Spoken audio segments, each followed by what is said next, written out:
Hello, everyone. My name is Sanya Irfan. My pronouns are she, her, and I am a South Asian woman wearing a black shirt and a red scarf with hair in a ponytail against a blurry white and brown background. And I'd like to welcome you all to our third and final session for the Can You Hear Us speaker series, Understanding Biocultural Diversity and Holistic Living. Before we get started, I'd love to begin the session with a land acknowledgement. The Can You Hear Us campaign acknowledges the sacred land where we work, live, build community, and are hosting the series. As a national campaign, we know that this land is home to Indigenous peoples from across Turtle Island who have stewarded this land for hundreds of generations. We recognize the repeated violations of sovereignty, territory, and water perpetrated by invaders that have impacted the original inhabitants of this land for 400 years. We extend our respect to citizens of these nations who live here today and their ancestors who have lived here for over 500 generations, and to all Indigenous people. We also affirm that this acknowledgement is insufficient. It does not undo the harm that has been done and continues to be perpetrated now against Indigenous people, their land, and water. We ask today's audience to consistently recognize the original stewards of their land, to follow Indigenous leadership, and to financially support and resource local Indigenous efforts. And we also want to thank Upstander Project and Cultural Survival for sharing this language. I'd also like to add that I am calling today from Wappinger and Paugasset land, or Milford, Connecticut. The Can You Hear a Speaker series, for which we are gathered here today, is aimed at rethinking how can we reframe our relationship with the planet from one that is extractive to one that is healing, energizing, and honest.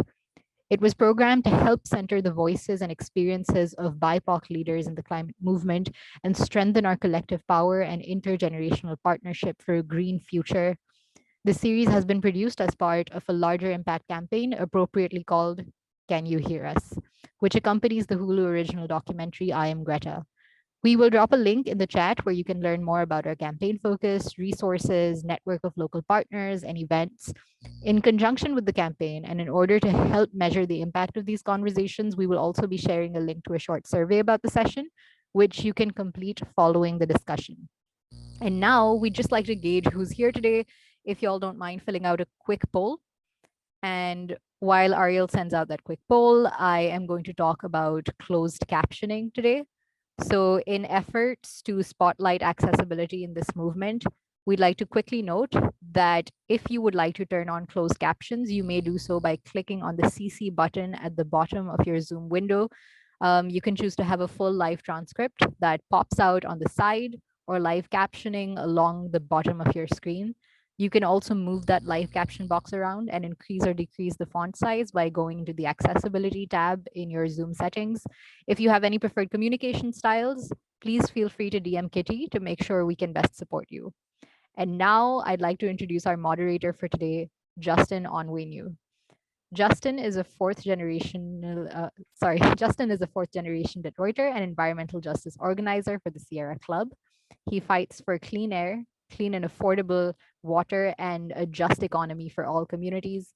This has included advocating for city ordinances that protect drinking water, securing funds for communities in need of air filtration systems from Michigan's only oil refinery, and building diverse coalitions to support mutual aid in the face of the COVID-19 pandemic. He currently serves as the youngest member of the inaugural Michigan Advisory Council on Environmental Justice under the direction of Governor Gretchen Whitmer, and is an appointee to the DNC's Environment and Climate Crisis Council. He has published opinion pieces for the New York Times, The Hill, The Guardian, and the Detroit News on a variety of environmental and social justice topics. So happy to have you here, Justin. Thank you so much for having me. Today is a great day, and I'm so excited to be here with you and with so many other pioneers in the space. Today's session, as you all know, Understanding Biocultural Diversity and Holistic Living, is meant to connect the dots. Several people have said that healing the land begins with healing our people. And so today we hope to answer questions like, what does this mean? Where do we begin? How do we approach climate action through an intersectional and holistic lens? And so, as was mentioned, my name is Justin Onwenu. I use he, him pronouns. I'm a Black male wearing a striped blue and white sweater on a white background, and I am currently in Detroit, Michigan. or home, which has been home to a cultural meeting place for Great Lakes Indigenous people for many, many generations. I'm here today to moderate today's discussion, so I will be introducing our panelists and also will be guiding us through the question and answer session at the end, which you can put in the Q&A feature at the bottom of your screen. So first off, I want to introduce our great speaker. Rishi is a small-scale farmer, land artist, writer, and educator. Since 2010, he has been working in the field of urban gardening and farming in Los Angeles, where he has helped create and establish hundreds of urban gardens. His work centers on the healing of people and of earth as one body. Rishi is the executive director of Sovordoya Institute and the co-founder and chief gardening officer of Healing Gardens Community. Please give it up for Rishi, and thank you so much for joining us. Hey, thank you for the wonderful introduction, and thank you all for having me here. The topic really resonates with me, and I'm glad that I can take some time to just present some of what I've learned, over the years and in my experience as an urban gardener and an urban farmer, and lessons for me. These are what I'm sharing with you today are really lessons I've learned from my relationship with the land that I tend, with the people that I work with, and yeah, I hope I can be of some insight to you, and I'm looking forward to hearing from the other speakers and talking to you all directly during the Q&A as well. So, one thing I just want to start off with, these new ideas, these new conceptions that we're trying to convey, we're trying to communicate with each other. One of the most challenging things about communicating these ideas and diving into these new conceptions, these new worldviews, is the difficulty that I have with the English language. The English language is technical and transactional, while the world that we live in is magical and relational. And so sometimes, you'll see me, I'm kind of tripping over my words as I'm learning to speak this new language using the kind of limited framework of English. And on the topic of biocultural diversity, language diversity is hugely important to me, and something that I really want to study more and understand more, because every culture's worldview is embedded in their language, and when we lose a language, we lose a really valid, valuable way of understanding the world that we live in. And there's so many examples that I speak a couple languages myself, and just the different sentence structures, the different ways that we speak about ourselves in each of these languages, to me, just lets me know that it's kind of a hopeful understanding for me, that the way that I understand the world is only this single way, this very English way of understanding the world. And I think learning other languages and learning these different ways of understandings is actually really hopeful in understanding and knowing that there is a different way to relate to the world. There is a different way to be in this world, one that is not so lopsidedly destructive. And just a reminder to everyone that of all the human cultures that have ever existed on this planet, 99% of them have been balanced, creative, caring structures. We live in a very a singular, unique culture that has kind of forgotten its way for several hundred years. And it's not, although it is now representative of, or although it now is the largest culture, the culture that so many of us live in, It is not the majority of cultures that humans have ever participated in. And so for me, that is a really hopeful thing to understand. And you know, all the different languages that this world has are valid and important ways of understanding the world that we live in. And each language and each culture, you know, arises from a place. Each language and each culture gives us a unique way to understand, you know, that particular place that that language arose from. And you know, there's so many beautiful examples of this that I've heard of, maybe not experienced directly, but you know, the Polynesian cultures having so many different words for the ripples in the ocean, and you know, Arctic cultures having so many different words for the falling of snow and the way that snow falls on the ground.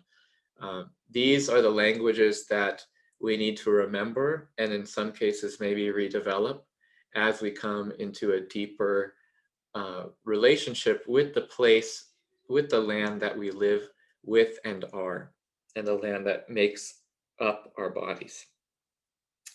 And so, yeah, I mean, English is really difficult. I mean, we have to come up with these really funny words like biocultural, you know, like as if life and culture could ever be separated. We have to come up with words like intersectional, as if the world is a bunch of pieces that if we try with a lot of effort, we can figure out how to join them together. This world is whole, and we don't need to try to bring it together.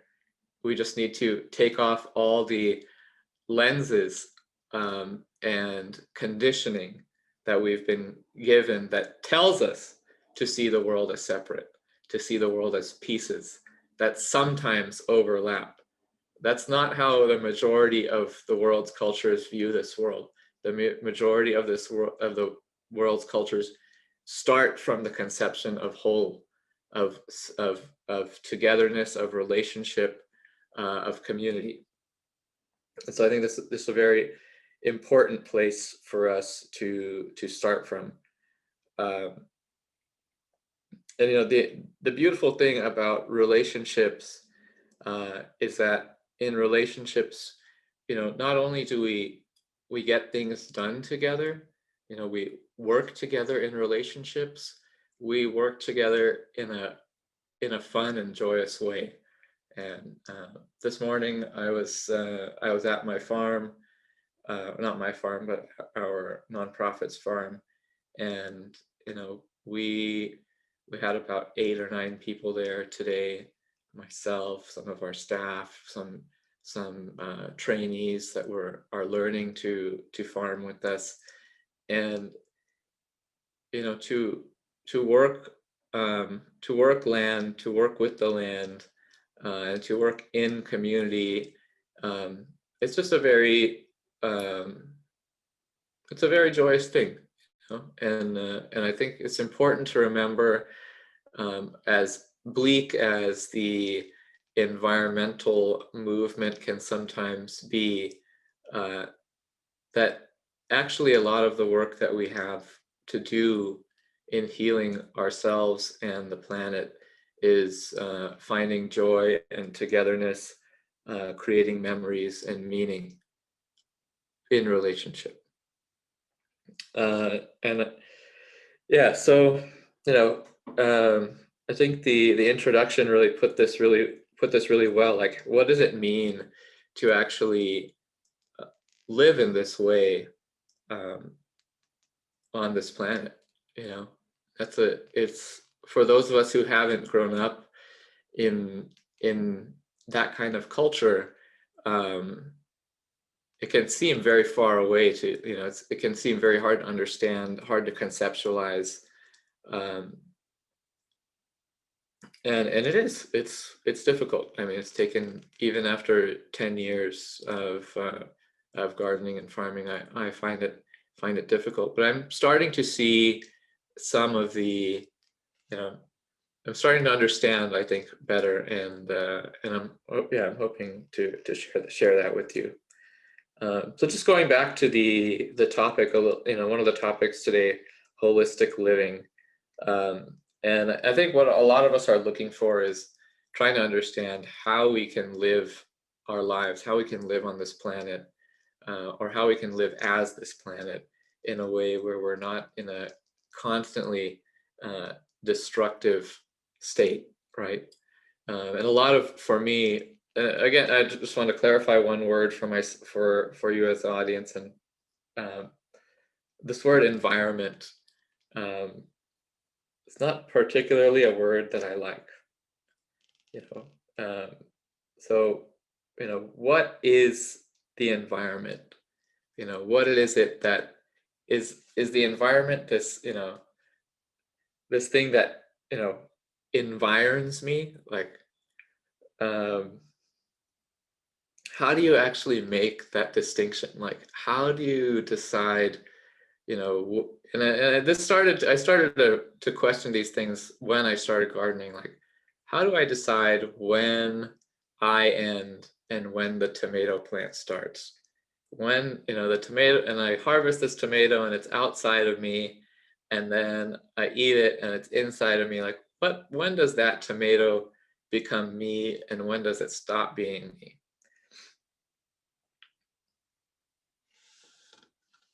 How do you know what is you and what isn't you, right? It's a kind of a strange question, but how do you know, like, that this is, you know, this is me here, and, you know, that closet behind me isn't me, or that plant over there isn't me? How do I know where I end? And if you take some, this is, you know, it's a little bit strange, but if you take some time with yourself and consider this, you know, how do you know that my hand is my hand? And probably the conclusion that you'll reach is not that you think your hand is your hand, or that you know that your hand is your hand, but you feel your hand is your hand. Okay, you know your hand is your hand because you feel it is. And how often do you feel something that is outside of yourself? Can you feel when someone else is sad? Can you feel their sadness? When, you know, when a forest is burning, can you feel the pain of the animals and the insects that are in that forest?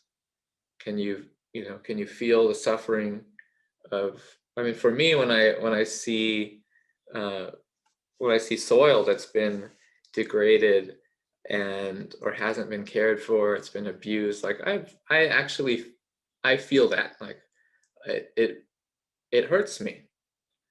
And so I started to really question, like, how do I know that, you know, how do I know where I am? Because, yeah, like, most of the time I feel my hand, but sometimes I feel that plant over there, and sometimes I feel that soil over there. Sometimes I really feel my friends, I really feel my family. And so I started to really question this word environment, because I started to feel like I'm not, you know, separate from this world around me. In fact, I understand from being in the garden that I'm literally just a form of soil, right? So I don't like this word environment. The word that I choose to use is body. This earth is my body. You are my body.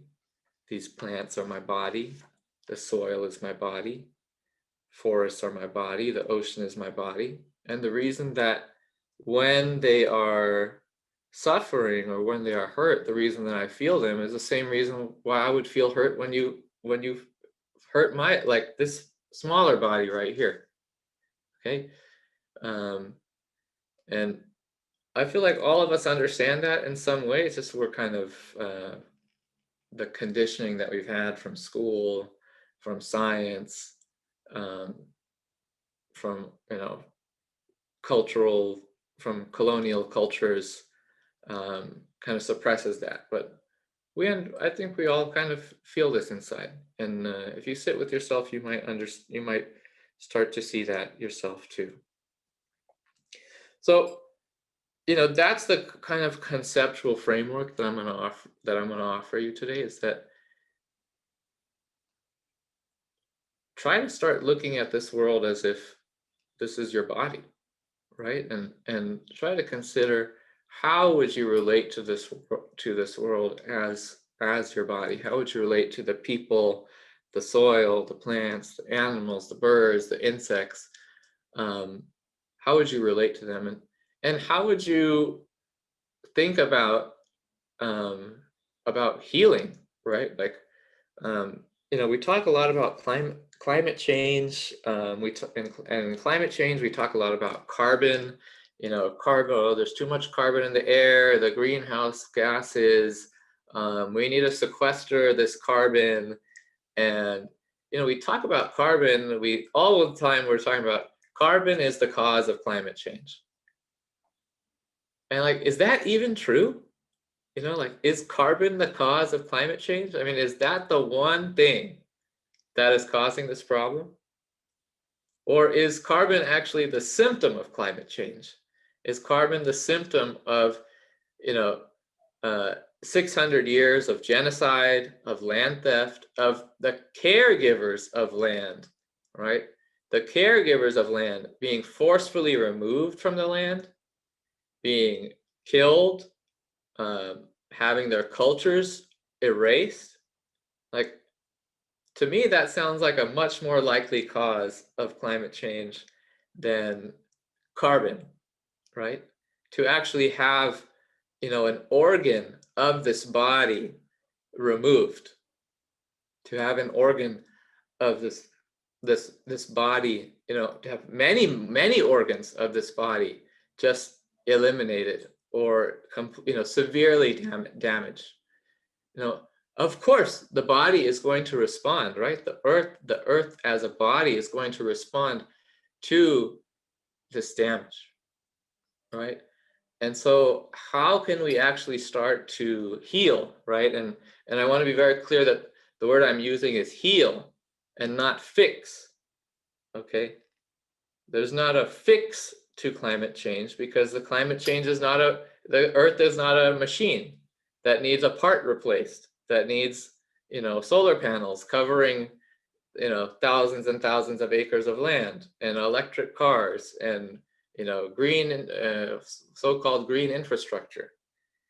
To me, the cause of climate change is a lot of people being traumatized and being unable to remember and fulfill their role as important caregivers of this body that we call Earth. And so, to me, a lot of the solutions that we talk about, a lot of what we talk about as environmental living or holistic living, like, to me, honestly, it's like a lot of it is bullshit, just pure bullshit. I find that we spend too much of our time talking about the wrong things, because we have this, carbon framework, and what I want to get into is the care framework. The care framework is asking the question, how do we actually start to come into a caring relationship with each other as parts of the planet, with plants, with soil, with forests, with oceans? How do we come into a caring relationship? Okay. And that's why, for me, gardening and farming has become such an important part of my life, because that was one way I understood kind of early on, 10 years ago or so, that I could come into a caring relationship with my body of earth. And so, I learned to compost, I learned to heal soil, I learned to plant trees, to grow food to plant vegetables and food. That was something I kind of latched onto early on. The part that I didn't understand early on was that I am the earth. And so I gave myself, I put a lot of energy out to, because I thought that I needed to draw all the carbon down into the soil and into the trees And really what I was doing was I was drawing energy out of myself and putting it into these gardens and farms that I was creating. And that wore me down. I actually had to take 2 years off to recover. And so now, you know, and I understand now that the purpose of this period of this difficult period of my life, the purpose of that, part of the purpose of that was for me to understand that I am the earth, and that I cannot, to care for the earth, I need to care for myself. And a lot of times that means doing things that, you know, environmentalists will tell you not to do. A lot of times that will mean taking a long bath. It'll mean, you know, eating something that is really comforting to you. It might mean watching a TV, watching a movie. So I'd encourage you, you know, just in saying that, I'd encourage you to kind of get out of these very binary frameworks that we have of, oh, this is good for the environment, this is not good for the environment. You know, you need to drive an electric car, you can't drive a gas car. You know, honestly, if I could, I don't know if I'm allowed to curse here, but I would say F all that, you know, and start to really look at how can we, you know, just look at what does it mean to get into a caring relationship. And it doesn't need to be with plants and soil, it can be with people, because people are earth. So find a place where you feel that you can give care and you can get care. And that's, you know, that, I know I'm not giving any like very specific answers here. I'm giving you some vague, awesome answers though. That's probably what the future needs too. We need a lot more like vague depth. So yeah, I think that's about it for my time. I'm just gonna reiterate a few things before I step out.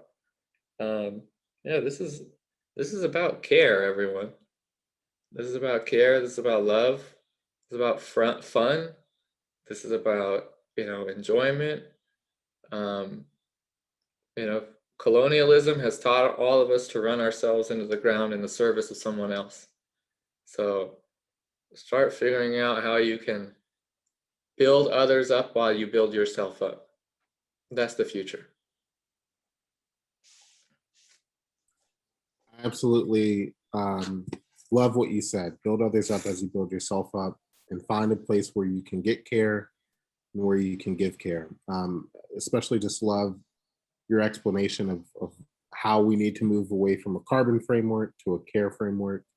So thank you so much for your wisdom and for your expertise and for your knowledge and for your willingness to share it with all of us. So thank you.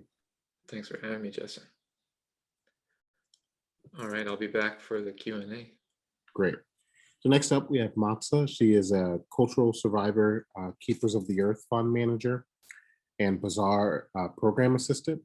Born in Mexico since childhood, Madsa has been a part of the indigenous resistance movement in Mexico and local social organizations.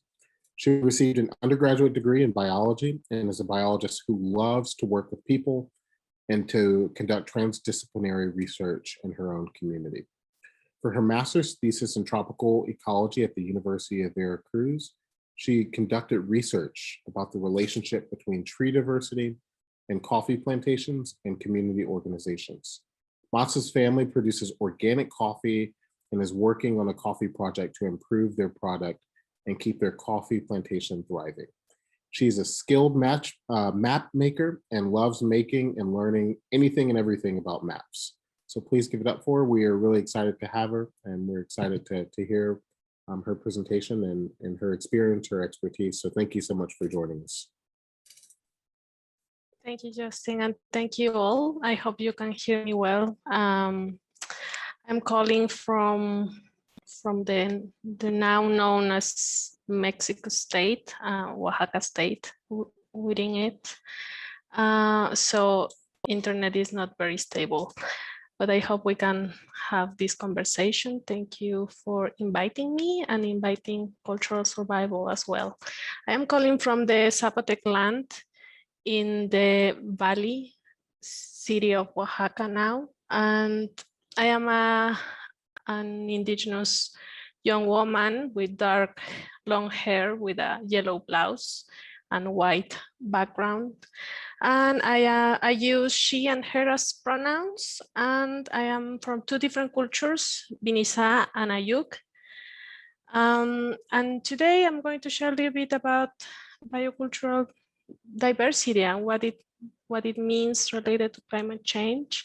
It's very interesting following the previous panels and also the after Rishi's talk. I'm going to share some slides with you. I sometimes give some classes, but I don't want to be a teacher today, just to make it more visual and have the conversation. So what is biocultural diversity? It maybe sounds simple, but is the diversity within the life, the nature, and also the cultures, understanding that they're not two separate things, that we live together and we influence each other. So the cultures influence the diversity in nature, and also the nature influence the diversity of the cultures that we have today. And it resulted in a long time coexistence and interactions between both of them. And I'm going to share more examples. Talking from this place, corn is very close to our life. So I want to share this example. So you can see here one study about all the diversity of corn that we have in the country.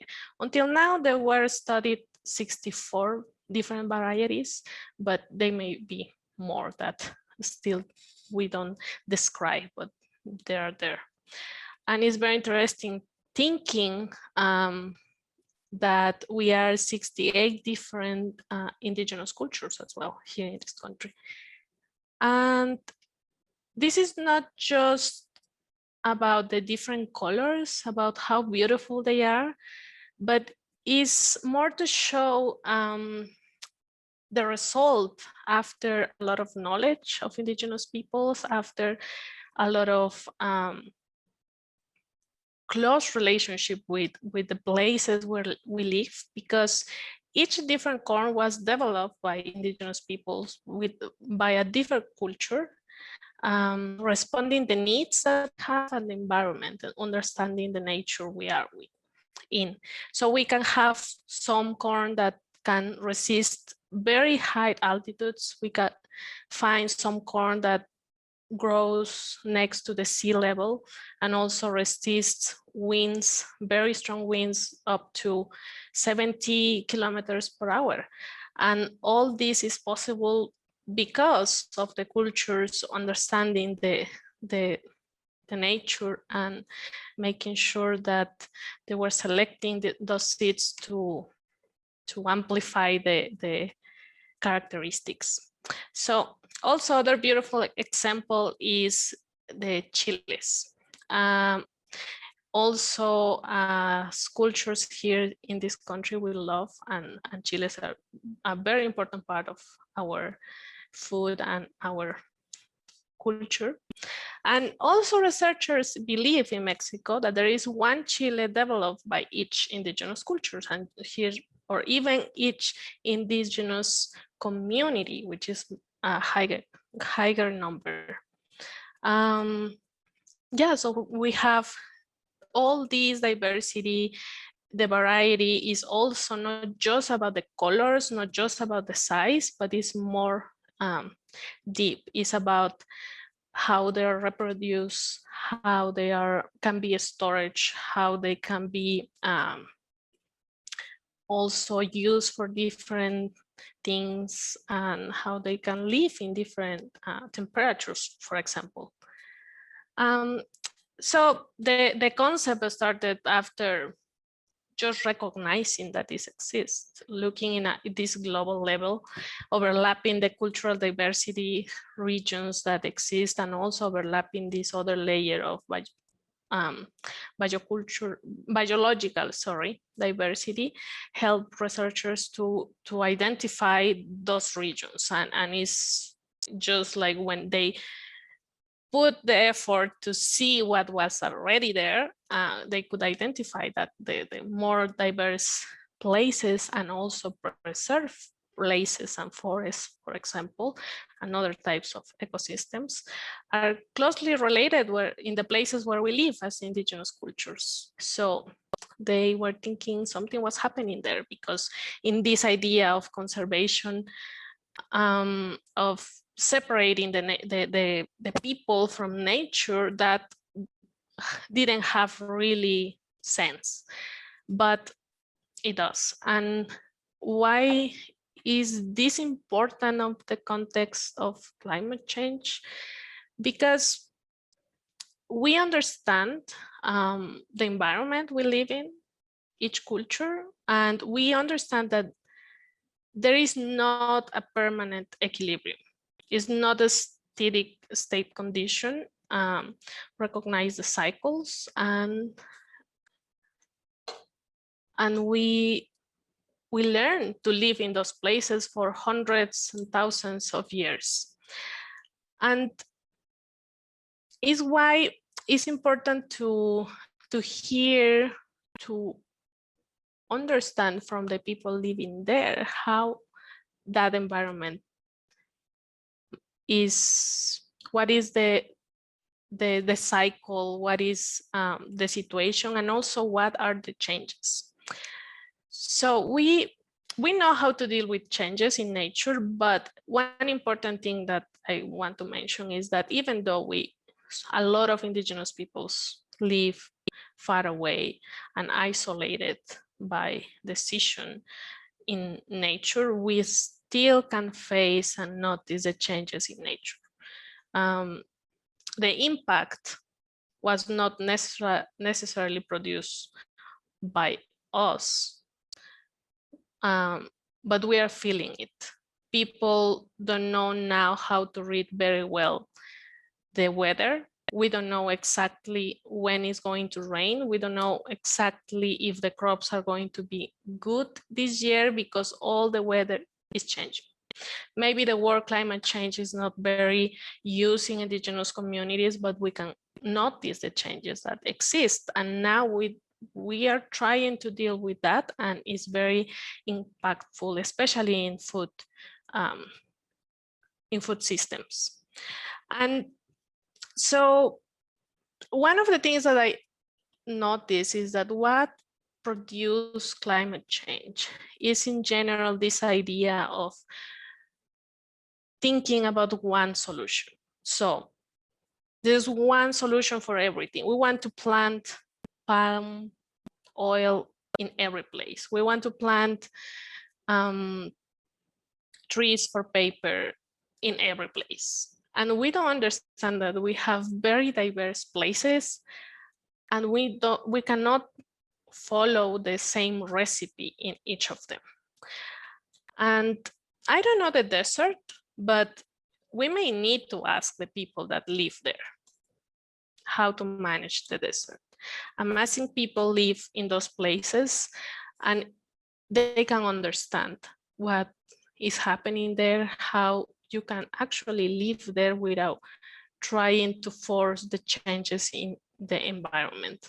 And also I just had seen twice the snow, but you can ask the Nenets or other cultures that live near to the ice, how they managed to live there for so long. You can ask the people living in the Amazon, the Siona people, the Waurani. We have a lot of people living in those regions with multiple ways to live in there. So talking about climate change, there is no one solution. There is no one only recipe. We cannot ask the Amazon and try to put the knowledge that they have in places where the Nenets live, for example. And that is one thing that I want to mention, because sometimes it seems like we have as indigenous peoples a lot of knowledge, but we don't give recipes, and our knowledge are not recipes that can be translated to very different places, because in each place there's a different way to live, and it's very likely that there is a specific culture that live there for enough time to understand how to manage those places. So also in the questions that were sent is to mention some examples about people defending the biocultural diversity. And I want to mention, following my example on corn, this very big movement is a national movement in Mexico called "Without Corn, There Is No Country." Is better in Spanish, but yeah, this is a very important movement against transgenic corn laws that want to put at risk the corn diversity. And a lot of people, indigenous and non-indigenous, had get together to defend the corn. And this is a very good example, because also going back to the what are the causes of climate change is trying to erase the diversity, not just the diversity of people. We want to erase the diversity of, in this case, corn, with this magic solution of this transgenic corn that is going to solve all our problems and is going to have these magic characteristics that going to grow everywhere in the country. And it's very interesting because we had developed for a lot of time 64 at least varieties of corn that can grow everywhere. And still we are just denying all that knowledge and that is there. And we're trying to find this magic solution that is going to be only one. Of course, we know that behind that is all economics, like importance for some people. Yeah, so for my last question, I don't have a slide, but it's about how to help or those problems for indigenous peoples. And one of the things that I can share is support advocacy efforts that exist everywhere I can say maybe in every country. Unfortunately, indigenous peoples we face a lot of problems because we have a lot of diversity. We live with the diversity, we keep the forests, so all the extractive companies are following our territories to take those things that are, of course, valued in an economic system. And especially the advocacy efforts related to territory and land. That is very important because we cannot preserve those places if we don't own it. And usually we own it in a collective way, in a specific respectful way. And also following the points about healing, I think for me it's also related to, not just for me, for indigenous peoples, having the land back. We cannot completely heal if we don't have our land back, and we cannot live completely in those places. Other thing that I can say is let us speak about our own realities, and I can say thank you for the opportunity as well in this panel. It is important because we can get together with different people, different platforms, and having a space to share about what we know and what we're facing is also important, and we would like to be part of other conversations as well. I think I will stop there. Maybe we can have another moment after some questions if necessary. Thank you so much. Thank you so much for your brilliant talk. Particularly love what you said at the beginning, just about how biodiversity and cultures are not separate things. They are linked, they influence each other, they feed off of each other. So thank you for reminding us of that, and for also at the end reminding us how important it is to make sure that people and that communities who are experts are allowed and have the space to speak for themselves. So thank you very much for your brilliant talk. Next up, we have a dynamic speaker. Kamea is an eco-creative writer, author, and the host of Green Dreamer podcast, which explores our paths to holistic healing, ecological regeneration, and true abundance and wellness for all.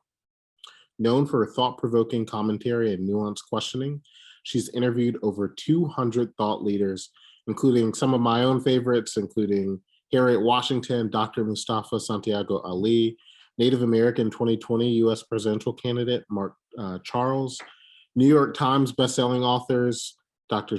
Chris Ryan, and many, many more. She's a dynamic speaker, and we're grateful to have her here today. So thank you for joining us. Hi, thank you so much for having me. It's Kamea speaking from Kumoyai lands, now known as San Diego, California. I go by she or they pronouns. I am of Hakka Taiwanese ancestry. I have dark brown hair that goes just past my shoulders. And I'm currently sitting in my living room with white walls behind me. I do have 2 dogs with me in a separate room. Hopefully they won't cause trouble during this talk, but I've really loved this session so far because we're talking a lot about perspective shifts, and perspective shifts are some of my favorite things to discuss. And people often say, what does this mean practically when you talk about these different ways of looking at the world? And I don't think there's a set way to dictate what that means for different people, but when you have shifts in your worldviews, that then informs everything else that we do in our lives. It informs how we relate to other people, to the earth. It shapes our politics, how we live our lives, and so on. So I really love conversations that really challenge the dominant frameworks of how we see and show up to the world. And there's just a lot of unlearning that we have to do if we really want to reach sustainability and collective healing. So with the word nature, the official definition actually defines nature as being essentially everything other than humans and what humans create. But when we start to take on a more holistic view, everything essentially is nature. So including concrete jungles, even the roads, even the buildings that we're in, there's no line or separation, like what Rishi was saying earlier. So this prevalent idea of being a nature lover and people using that to pinpoint loving nature, excluding humans, simple things like that in our everyday language come from this same siloed view. And frankly, I personally never really labeled myself as an environmentalist for the simple reason that I don't like to be put into boxes. But then also when you start taking on this view of holism, that we are one part of our earth, or our earth body, as Rishi would say, you also will start to question the entire idea of environmentalism. The modern day environmental movement was actually built off of colonial ways of environmental conservation, through which indigenous peoples were displaced and their cultures and knowledges tied to the landscape erased. So environmentalism was built off of a story of separation and human supremacy. And that has been its narrative ever since then. And it still continues to infiltrate a lot of the dominant environmental discourses today as well. So yeah, a lot of people today talk about intersectionality and our need to diversify the environmental movement. and the faces representing the environmental movement, because traditionally it's been dominated by white men. But I would challenge that and say, why are we diversifying the faces of a movement built off of colonial constructs and worldviews of separation?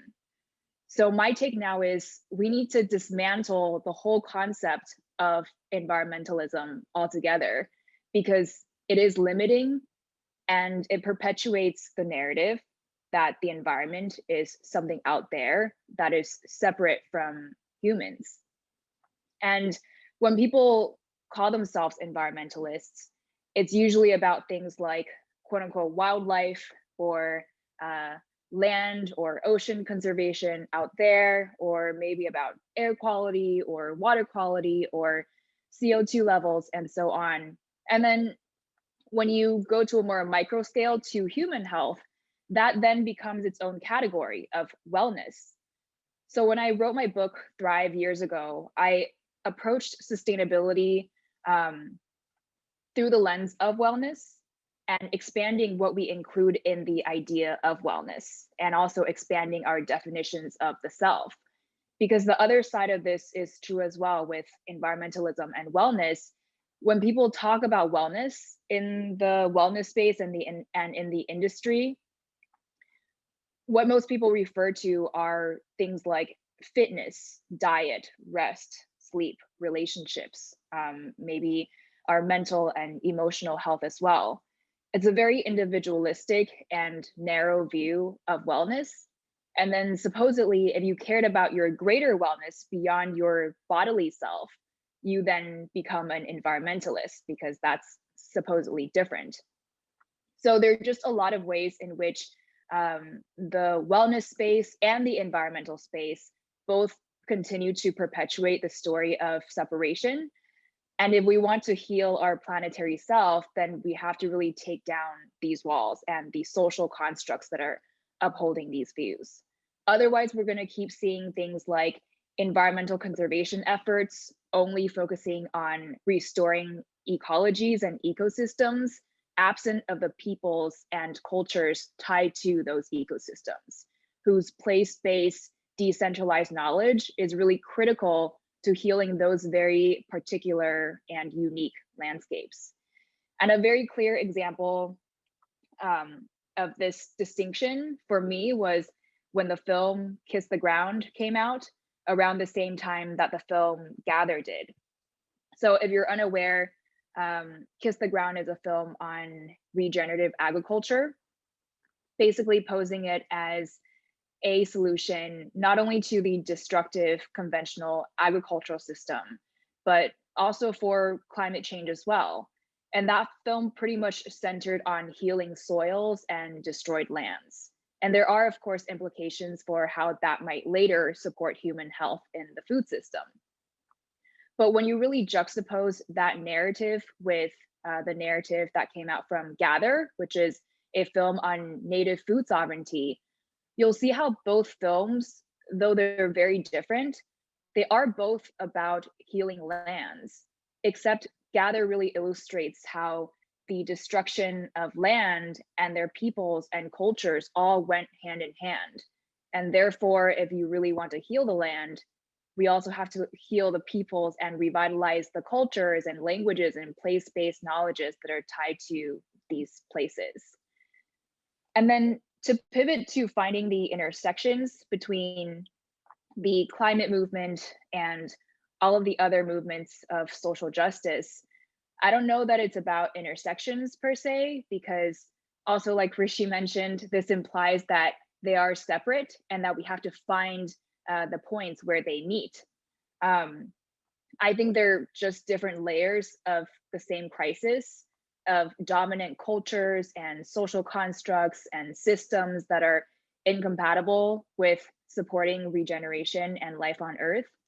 And these are the same things weaponized to oppress Black, Brown, Indigenous peoples and workers and laborers who work most closely with the land today.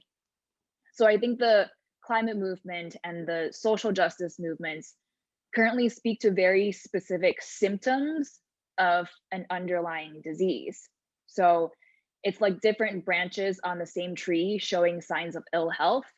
But then when you trace it down to the trunk, you realize that the problems are really tied and joined as one. And to this point, I want to introduce the term polycrisis for people new to it. So polycrisis describes a situation where there's not one single big problem, only a series of overlapping problems. So for example, rather than seeing the climate crisis as the single big problem of our lifetime, we have to understand that it is very much it very much overlaps a lot of the other problems that people see as being separate or different or as requiring different solutions. So it's definitely tied to things like imperialism, militarism, labor exploitation, state violence, systemic injustice, hunger, and so on and so on. And in terms of initiatives and people working on these things in more holistic and deeper ways, of course, cultural survival and Rishi and his work challenging dominant ideas and paradigms. They also include, more broadly speaking, work centered on Indigenous rights and sovereignty because of what we had all discussed earlier in healing peoples and cultures and healing lands. And then also Black liberation and transformative justice, which is a framework to transform the systems of harm that lead to crime, rather than taking on this target, isolate, kill, and lock up approach to criminality that really parallels the ways that conventional agriculture treats pests and weeds with pesticides. So when people talk about more regenerative food systems, they're talking about, how do you create resilient systems that won't lead to these symptoms of pests or certain diseases, because diversity lends itself to resilience for the whole system. So it's about creating the condition that allows life to thrive. And so it's the same thing with transformative justice as well. And people working on this, Miriam Kaba and Adrienne Marie Brown, have both done incredible work in this space. Another nonprofit to support and learn from is Insight National, and A Growing Culture, whose director spoke in a previous session, Lauren Cardelli. They're working to support food sovereignty and smallholder farmer autonomy in a very community-driven approach that is going to look different everywhere, because they don't take this top-down approach of, applying this set solution to every place, or trying to impose some sort of one-size-fits-all solution, when we really have to remember that every landscape, every culture is different. So we can't perpetuate these solutions that really focus on scalability, because they have to be decentralized. And of course, I'm trying to play my part in encouraging more holistic views as well through my platforms and my podcast, Green Dreamer, where I get to interview people working on all different sorts of things, but then weave together the threads from different conversations to show the parallels and the patterns between what people have said. So we've talked about things like the military, medical, museum, media, prison, nonprofit industrial complexes. We've talked about the super micro things like microbial life, to the vast night skies and cosmos, to the more philosophical topics on life as well. And I'm personally just really grateful to have a platform and freedom to explore whatever piques my interest. And I think this just all comes from curiosity. I always hated being boxed in, like I mentioned in the beginning. People say to niche down all the time, but I guess my niche is having no niche. And just, in terms of sustainability, the show is about sustainability, but I can't just talk about the ocean or plastic or climate or social justice, because each one loops into every other topic. And sustainability, when we take on this more holistic view, it means that essentially no topic is off limits. And so I'm driven by a North Star of realizing a world and future of holistic wellness and true abundance for all, But besides having this sort of guiding principle, I don't give myself any boundaries in what I explore, because I know that there's a lot that I haven't learned yet that also would be really impactful.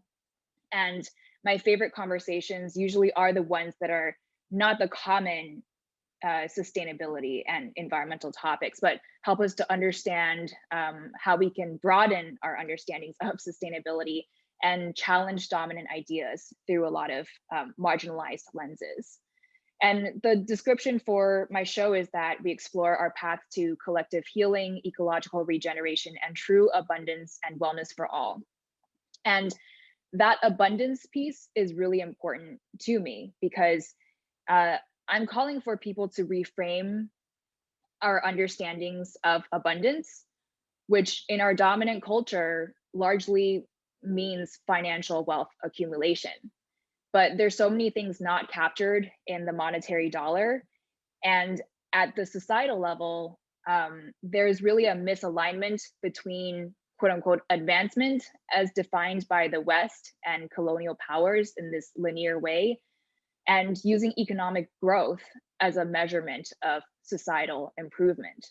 You know, in this current system, a tree is more valuable when it's cut down, but life and biodiversity are synergistic. The whole is always greater than the sum of its parts.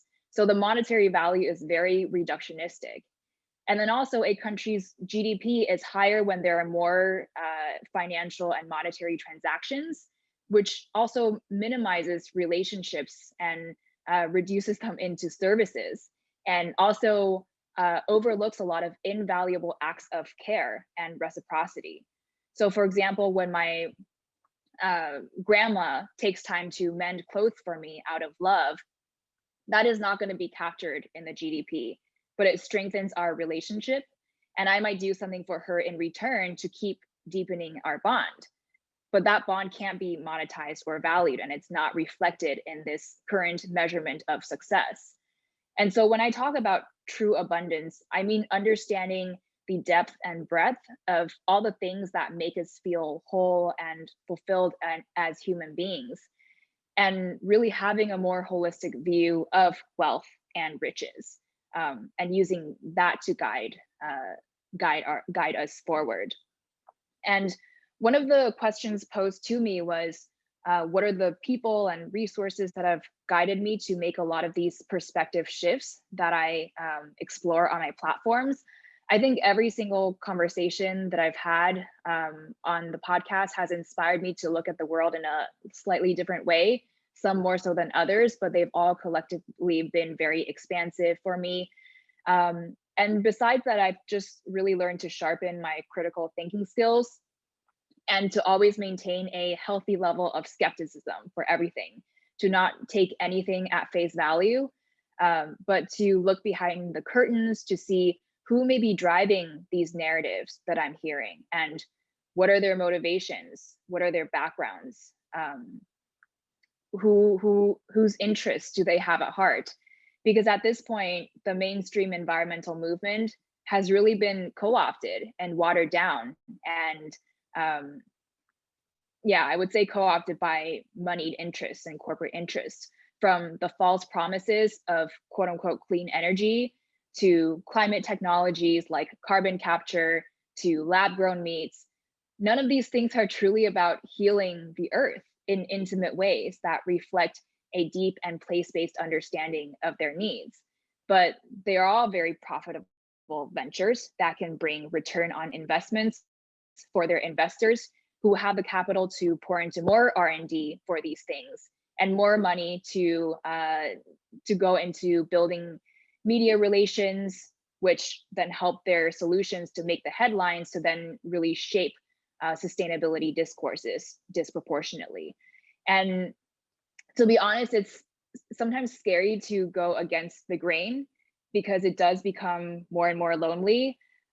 Certain allies that you felt were allies no longer really want to be your allies, because you see that they're stuck on preserving the system or preserving the same worldviews and ideologies, rather than wanting to dismantle them and to question all of these things that we've been talking about.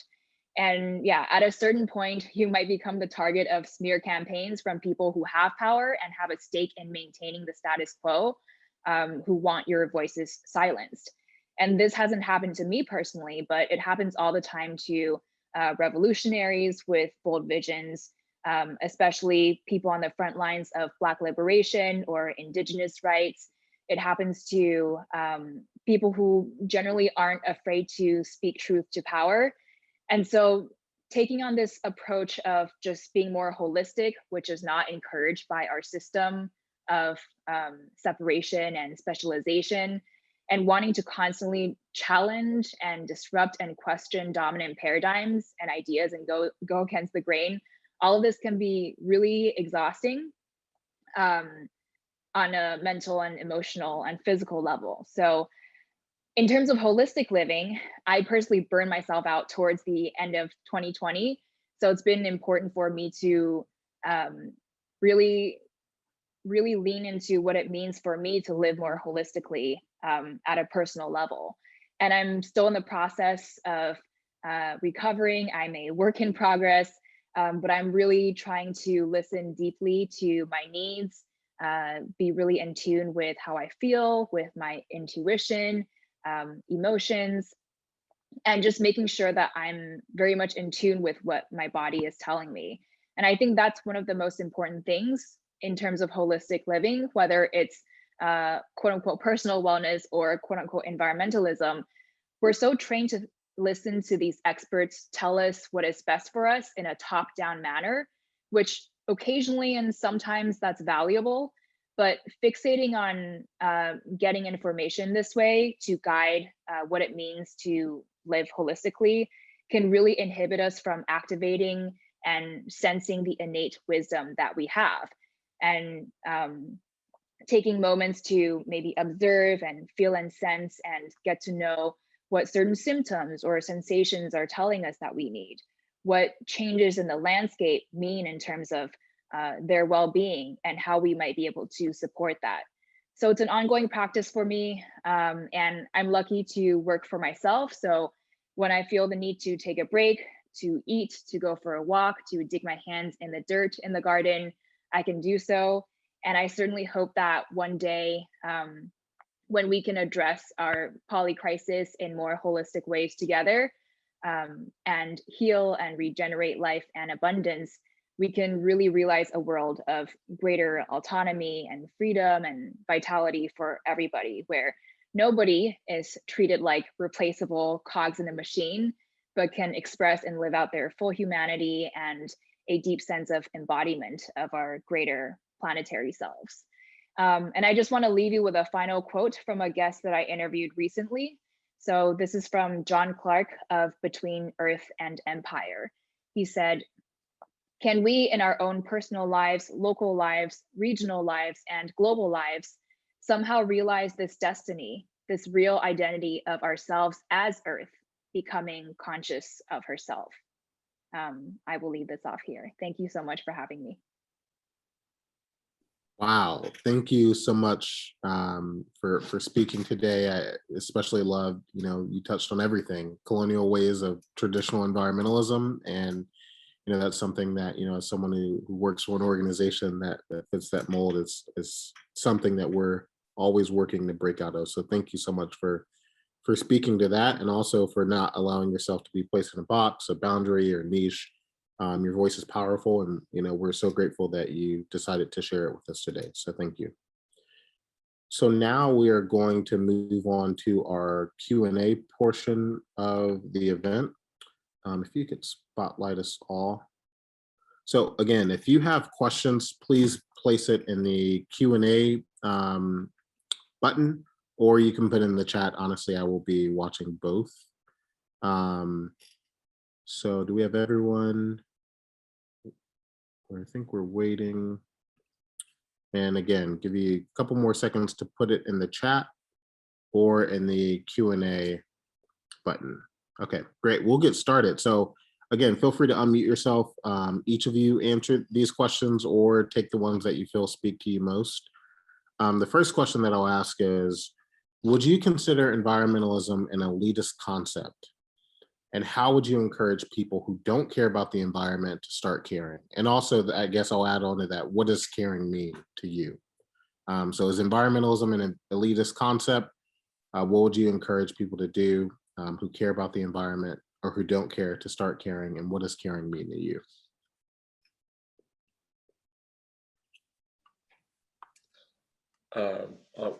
I would say that environmentalism is essentially an offshoot of white supremacy, and a offshoot of colonialism, colonial culture, colonial viewpoints, where again, like all of us mentioned, we're continuing to reiterate that humanity and the planet and Earth are different.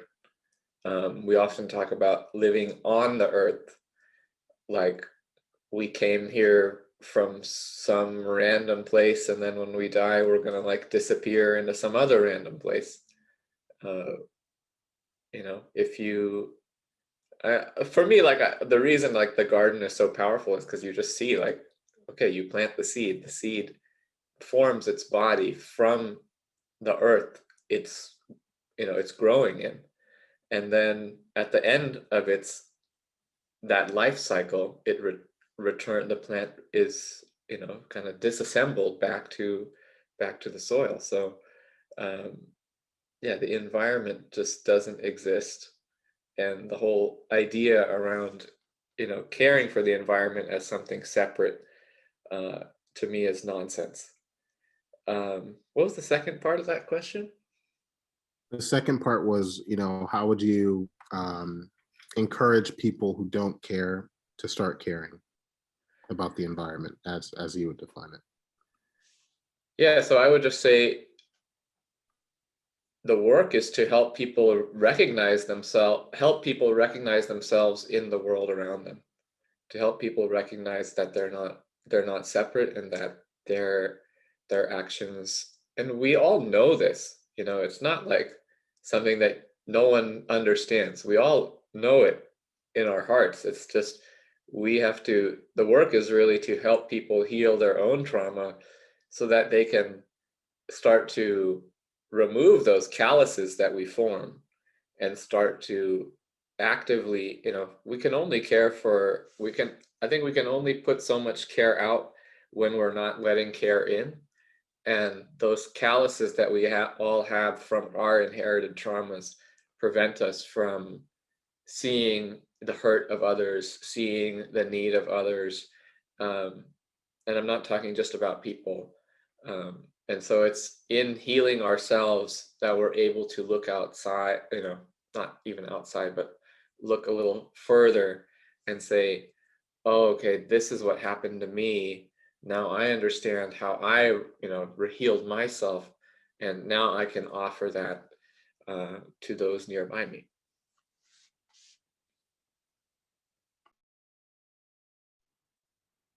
Kamea speaking. I think, technically the concept of environmentalism, like I spoke to earlier, this whole social construct came from colonial ways of environmental conservation, displacing indigenous peoples and holding this view of separation. So technically speaking, it is in our current culture, primarily consisting of people who are more economically privileged. Even if we just think about a lot of ways of engaging with quote unquote nature, a lot of that is through visiting, paying money to visit certain national parks that help people with greater privilege to connect to these spaces and then go home and feel like they have a deeper connection with nature that is out there. So I think technically speaking, yes, but of course, I think a lot of people, when they use this term, that they care about the environment, they really just care about the well-being of our collective Earth.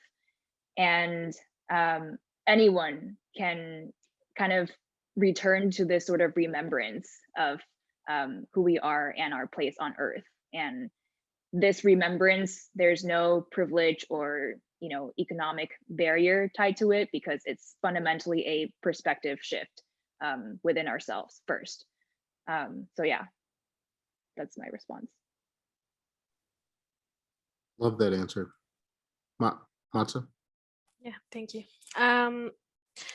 Yes, I feel for me, when I hear the term, because I am kind of far away from that concept, I feel it's a old-fashioned term and exactly represents an elite that is going to teach the rest of the world from outside what and how to live in our own lands, for speaking from indigenous perspectives.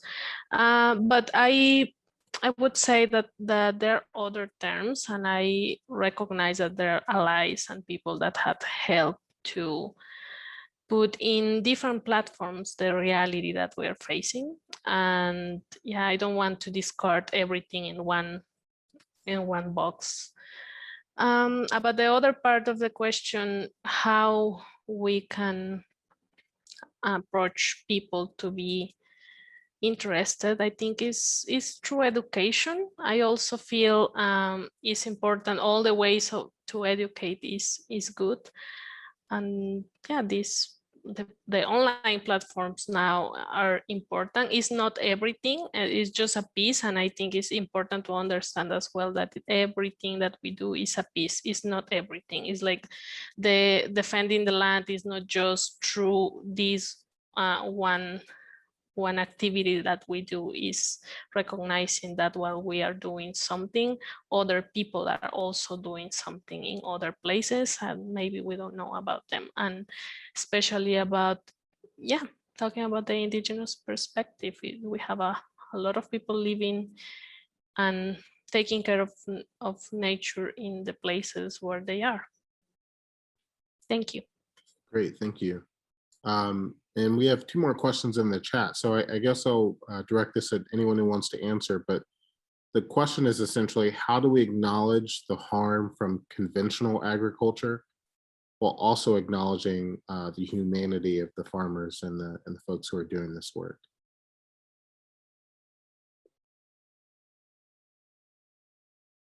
So how do we acknowledge the harm from conventional agriculture while acknowledging the humanity of the folks who do this work?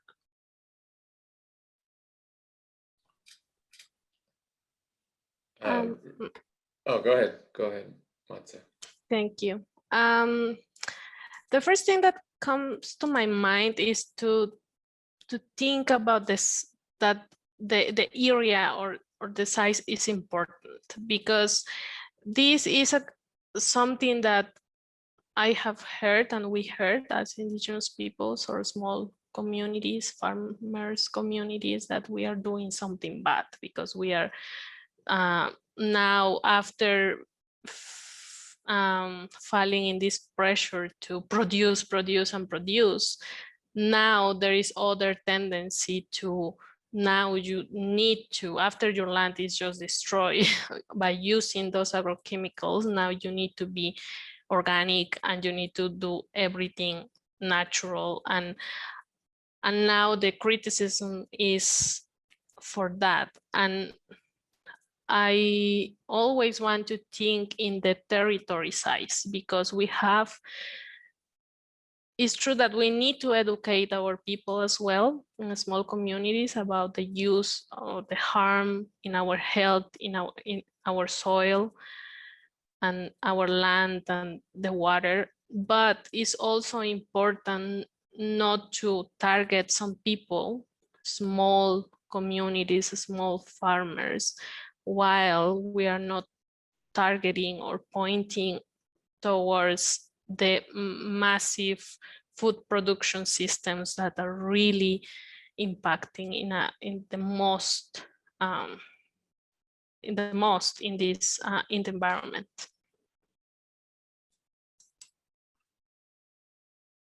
Great, thank you. So again, how can we acknowledge the harm of traditional agriculture, or conventional rather, while acknowledging the humanity of the folks who are doing the work? Kamea speaking. I actually generally take the approach of never vilifying people. because ultimately people are shaped by the greater system that they're in. And there are currently incentives in place like subsidies and misinformation from industry that push people to practice in certain ways and for people to believe that this is the superior and better ways to do things, or maybe they'll make more money for their to be able to feed their families and so forth. So unless we're talking about people like Bill Gates or Jeff Bezos, I personally don't vilify any individuals, even if they're, you know, people like miners of fossil fuels, people who actually work in factory farms, or farm workers doing the assault on the land of spraying the pesticides, because I think a lot of this is systemic. So I try to not target individuals. And I also think that a lot of times when we vilify individuals, it puts up a wall and inhibits and disallows productive conversations that are founded on empathy and understanding that they grew up in a certain way, they learn things in a specific way. There are incentives in the system that are pushing for people to do things in harmful ways. So I try to keep those contexts in mind rather than looking at them as individuals in this way. So that's me. Yeah, Rishi here. I'm just going to second everything Kamea said. And what I would say is, you know, if you're angry, then feel that anger and follow the depths of that anger and figure out what exactly you're angry about, because you're probably not angry at that person. You're probably angry at, you know, some much larger system that person, you know, for you is maybe the face of. That person is embedded in that system for a myriad of reasons. So yeah, it might be better just to have a conversation with them and learn from them what, you know, what is it they do? Why is it they do it? Everyone's got a story. No one, I think there's very few people out there who are actively, I don't actually believe in this whole idea of evil or villains. I think a lot of people are just struggling and trying to get by. At the same time, you know, if you're talking about like large scale industrial farmers, likely these, you know, those farmers are the descendants of, you know, slave owners or, you know, invaders of America. And at some point we do need them to recognize the role that they've played in this history, the role that their ancestors have played in this history, and bring them to a point where they can get into a conversation about reform and justice, which is not easy at all. Right. Not easy at all, but it's worth trying. So the last question I have, and I'll combine these questions, and again, feel free if you have any more questions to put them in the chat. But the last two questions kind of center around this political and policy change. And so I'll combine the question, which is essentially, what kind of policy changes, political changes can we, as advocates, as, you know, folks interested in getting involved, what kind of policy and political changes can we push for related to protecting and promoting biocultural diversity and holistic living? And how can we avoid being held back by moderate, centrist, traditional folks who may care about the environment, but may not be thinking about this issue in the way that, in the framework that you all have beautifully described today?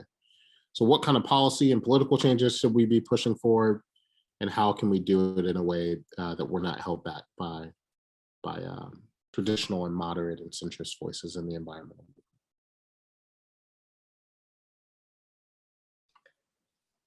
This is Rishi again. Number one recommendation, have them listen to the Green Dreamer podcast by Kamea from start to finish. It's fantastic. I think the journey that Kamea has been on with the podcast has been amazing, and I think it kind of helps, you know, people can find any place of their journey on her journey, and then and then dive down the rabbit hole, way deep.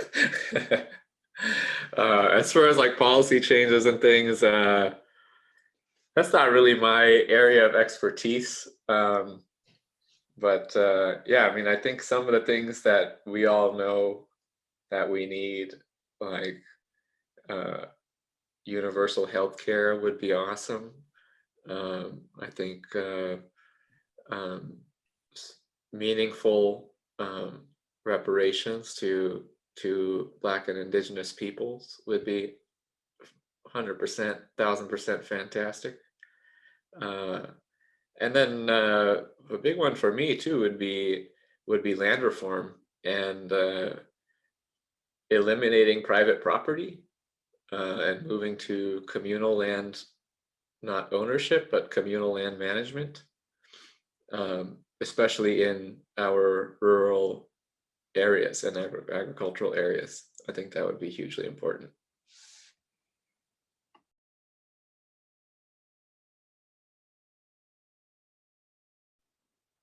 Kamea speaking. Thank you so much, Rishi, for the shout out.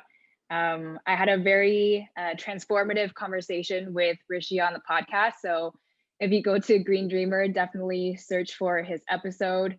We talked a lot about all of these different ways of reframing perspectives and regenerative language in that episode, or in 2 episodes he's been on now. So definitely go check that out. And in terms of the politics piece, I generally avoid labels because I find that a lot of people have indoctrinated feelings or aversions to certain labels based on whatever social circles they come from. And I find that oftentimes a lot of people actually agree on a lot of the substance of things, but once the labels are tossed in, like people kind of like, oh, like, I don't know about that. So I think trying to hold space for nuanced conversations that get to the heart of the substance of what we're trying to discuss is really important. And on my podcast, for example, there are over 300 episodes now, but I'm finding that guests often are sharing very similar messages at the end of the day, but they're sharing them from very unique angles. So someone might be talking about design, or someone might be talking about psychology or what have you. But when you try to share the same message through a variety of different angles, one of those angles will really resonate with one person who finds whatever they're saying or find that approach to be very relatable or engaging. And other people who have a different background are going to find another perspective and way of looking at the same situation engaging. So I think for me, like trying to explore a wide range of topics, but ultimately guided by the same North Stars of achieving collective well-being for everyone and for Earth. I've been told by my listeners that that's been a transformative approach for a lot of people. And then I agree that, supporting policies, backing Indigenous sovereignty, Indigenous rights, reparative justice to historically harmed peoples, and then definitely universal healthcare as well, if we're talking about the United States. It is still a system of sick care as it is right now. So even with the universal piece, it's still going to be that way. But my take on this is that we can't have it become actually about preventive care and healthcare until we first get rid of the privatization and profit motive of it. Because problem solving is always more profitable than preventing problems to begin with. So yeah, that's what I would add to this. Thanks. That is absolutely true. And so the last question goes to you, Madsa. Especially as someone who does, research, and one of the questions in the chat was just asking about your journey as a researcher who's done so much work in Indigenous communities. So what sort of policies, changes, political changes do you want to see in the near future? And how do you think of that as an academic and as a researcher as well, if you want to touch on that? I There we go. Did you hear the last part of the question?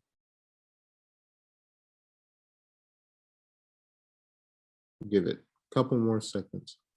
Madsa, can you hear us? Okay, that was bad timing on my part. I will take responsibility, but thank you for the question, whoever asked it in the chat. I'm going to ask that the panelists just drop their contact information or social media in the chat. So if folks who didn't get a chance to get their question answered, please reach out individually to our great panelists today. I want to kick it over to Devon for unless. Madsa, can you hear us? Hello. Okay, great. Can Did you hear you? me? Yep, I'll give you the last question to sort of what sort of policy and political changes do you want to see and how do you think about it, those changes as a researcher as well, and then we'll wrap up after you. Thank you so much, and thank you for your patience with my internet.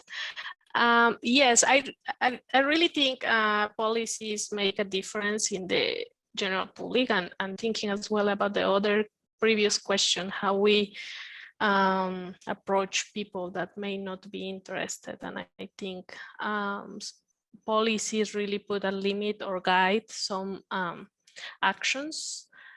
And one of the most important for indigenous peoples, as mentioned as well for Kamea, is the autodetermination power and also the land protection and the right to have the decisions about how we manage our territories. And related to the research, I saw a question. I really believe about communication. Also, just having the opportunity to translate some messages to different places, starting with what Rishi was sharing at the beginning, the language, the opportunity to have just this other language to communicate and a language to communicate. And in my studies, what I did is not to find like the typical scientist to find solutions and find and invent something new, but more about learning in a different way the experiences of how my people manage the land by a collective way, and how that leads to conservation. And I published some things and almost ready to publish another thing. I am not really very into academy, but I feel we need to speak more in other platforms in a different way for other people to learn from us and our experiences. Great, thank you so much. And thank you all the panelists. This was really great. I learned a lot. I focused primarily on air quality issues, and so it just was a joy to get to learn from you all, to think about ways of connecting on other environmental justice issues, on indigenous sovereignty issues. So you all covered it all, and I'm really grateful for that you all decide to share your expertise with us tonight. So I will kick it over to Devon, who will wrap up. Devon, do you? Okay, you are spotlighted now. There you go. Hi, thank you, Justin. And hi, everyone. I'm just going to hop in with a quick closing to wrap up today's session. My name is Devon. My pronouns are she, her, and I'm calling in today from Tongva land, which is now known as Los Angeles, California. I'm a Caucasian female with blonde hair, and I'm wearing a black shirt. We just wanted to thank you all so much for joining us tonight to discuss biocultural diversity and holistic living. We did record this session, which will be available in the coming weeks, and we'll be sharing it in an effort to continue all these really important conversations we've been having throughout the series. We really want to thank our speakers, our wonderful moderator, our interpreters, and our technical team for making this session possible and accessible. And thank you to Kitty for organizing this whole incredibly informative series. To learn more about the Can You Hear Us campaign, who has produced this series, please visit CYHU.org, we will drop the link in the chat below. And we'd also love for you to fill out a quick follow-up survey, which we'll be sending out via email. And if you have any specific feedback regarding accessibility, we'd really appreciate you sharing that with us so we can improve for future events. And lastly, we invite you to join tomorrow's Friday event, which will be focused on all that we discussed today during the session. Every Friday, we've been sharing different measures or actions you can take to learn more about various climate movements and how you can help elevate the work of those who are pushing for collective action and systemic change, like our wonderful speakers tonight. I believe they've already dropped their handles in the chat below to connect on social media and otherwise, but if not, we've tagged them in our own, or please reach out. We're happy to connect you as well. So keep an eye on action tomorrow at CYHU Movement is our handle on social media. And please have a great rest of your evening.